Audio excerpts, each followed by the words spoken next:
Welcome to Sweet Life Beat Life. We hope this video helps. You begin now. Sign into the Google account that controls the other device and complete any 2FA prompt. Once signed in, go straight to Account. Google, in your browser, navigate to Security, then to your devices and choose Manage Devices. You need enough details to pick the correct entry, device name, model, or the last active timestamp helps.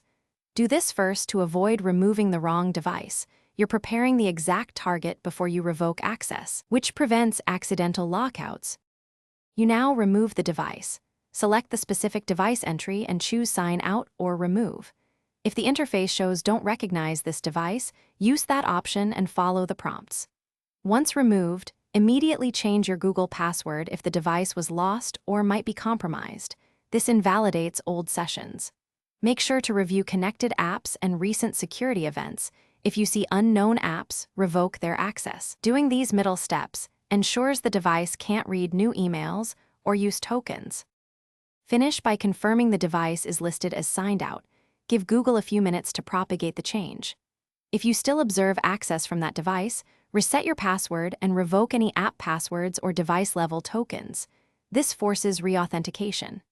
Make sure you run the security checkup to validate recovery options and trusted devices.